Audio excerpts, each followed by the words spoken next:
डर के जरिए मनोरंजन का ये दौर मूक फिल्मों से चल रहा है। हालांकि उस वक्त लोग परिवार के साथ ऐसी फिल्में देखना पसंद नहीं करते थे।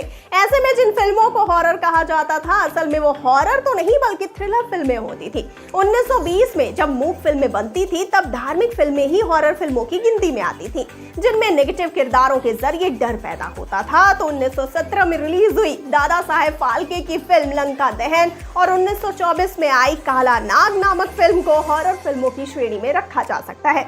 ऐसे ही एक हॉरर कॉमेडी कार्तिक आर्यन और कियारा आडवाणी स्टारर फिल्म भूल भुलैया 2 ब्लॉकबस्टर हिट साबित हुई है। काफी समय तक लोग ये फिल्म देखने के लिए सिनेमाघरों में पहुंच रहे थे। लगातार हफ्तों तक अनीस बज़्मी के निर्देशन में बनी ये फिल्म थिएटर्स में कब्जा जमाए हुए थी। जाहिर तौर पर पार्ट 2 को बम्पर रिस्पॉन्स मिल रहा था, लेकिन क्या फिल्म का तीसरा पार्ट आएगा? तो इस पर फिल्म के प्रोड्यूसर्स बोल ही चुके हैं कि थर्ड पार्ट पर विचार किया जा सकता है। लेकिन उससे पहले जान लेते हैं कि बॉलीवुड में हॉरर फिल्म्स की शुरुआत कैसे हुई। हिंदी फिल्म इंडस्ट्री में बीते कुछ सालों में काफी बदलाव आया है। नाटकीय कहानियों की अपेक्षा अब असल जिंदगी से जुड़ी कहानियों पर ज्यादा जोर दिया जा रहा है। इसकी एक बड़ी वजह है अब दर्शकों की पसंद भी बदलती जा रही है। छोटे बजट की बगैर नाच गाने वाली फिल्में भी सिनेमाघरों में कमाल कर रही हैं। इसी तरह से हॉरर फिल्मों का दायरा भी पिछले कुछ समय से बढ़ा है। जल्द ही राजकुमार राव और जानवी कपूर हॉरर फिल्म लेकर आ रहे हैं। उससे पहले राजकुमार फिल्म स्त्री में दिखाई दिए थे।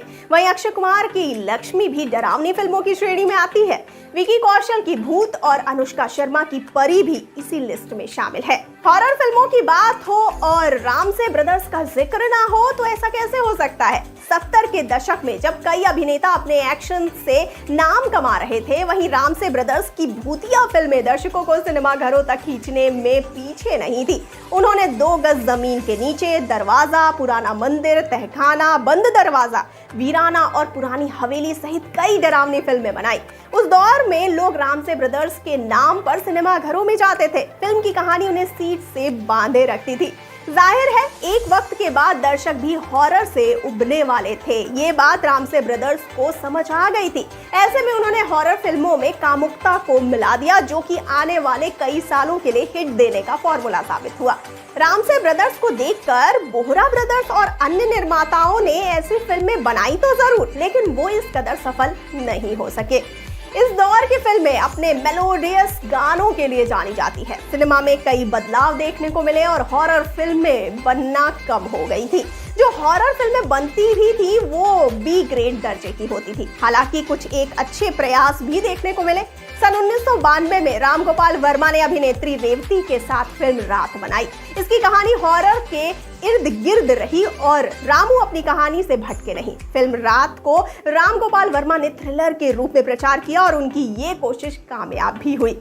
राम गोपाल वर्मा ने हिंदी सिनेमा को कई बेहतरीन फिल्में दी। उन्होंने फिल्मों में खूब प्रयोग किए जो शायद ही कभी पहले किए गए हों। हॉरर फिल्मों को मुख्यधारा की फिल्मों को जोड़ने का श्रेय काफी हद तक उन्हें दिया जा सकता है। हालांकि कमाई के मामले में हॉरर फिल्में बहुत कामयाब नहीं हो पाती हैं। राम गोपाल वर्मा के बाद विक्रम भट्ट ने भी राज से अच्छी कोशिश की, लेकिन उसके बाद वो ये कमाल दोहरा नहीं पाए। बीते कुछ सालों में भूत, राज, 1920, रागिनी MMS, तुम्बाड़ और स्त्री ने दर्शकों को डराया तो है ही, साथ ही बॉक्स ऑफिस पर भी अपना जलवा दिखाया। यहाँ ध्यान देने वाली बात ये है कि बॉलीवुड से ज्यादा दक्षिण भारत में हॉरर फिल्में बनती हैं और कमाई भी खूब करती है। कमाई पर असर पड़ने की बड़ी वजह इन फिल्मों को ए सर्टिफिकेट मिलना भी है, जिसकी वजह से उन्हें टीवी या सैटेलाइट पर नहीं बेच सकते हैं। आज के समय में सैटेलाइट को बेचकर फिल्म निर्माण की अच्छी खासी रकम निकल जाती है। इससे इन फिल्मों को बड़ा नुकसान होता है। ऐसे में मेकर्स को पूरी तरह सिनेमा घरों पर निर्भर रहना पड़ता है। अगर वहां भी फिल्म नहीं चली तो निर्माताओं को नुकसान उठाना पड़ता है, जो कोई भी नहीं चाहेगा। इन फिल्मों का एक अलग दर्शक वर्ग होता है। आमतौर पर हॉरर फिल्मों में कोई बड़ा सितारा नजर नहीं आता था। ऐसे में मेकर्स को कम लोकप्रिय सितारों से काम चलाना पड़ता था। जब कोई ए लिस्टर्स फिल्म में ना हो तो दर्शकों को सिनेमाघरों तक खींच कर लाना एक बड़ी मशक्कत है। हालांकि अब जब सिनेमा पहले की अपेक्षा काफी बदल गया है तो कई अभिनेता प्रयोग करने से नहीं हिचकिचा रहे हैं, वो आगे आ रहे हैं। जब से हॉरर में कॉमेडी का तड़का लगा है और हॉरर फिल्म को एक हाइप मिल गई है तो बड़े से बड़ा एक्टर ऐसी फिल्म में काम करने लगा है, जिसका श्रेय सबसे ज्यादा बॉलीवुड खिलाड़ी अक्षय कुमार को जाता है, जिन्होंने भूल भुलैया के हॉरर में कॉमेडी टच दिया। उसके बाद काफी सारी फिल्में बनी जो हॉरर को कॉमेडी के साथ जोड़ती नजर आई। फिर भूल भुलैया का सेकेंड पार्ट आया और अब इसका तीसरा पार्ट भी आने को तैयार है। साथ ही 1979 में राजकुमार कोहली ने कई बड़े नामों को लेकर फिल्म जानी दुश्मन बनाई।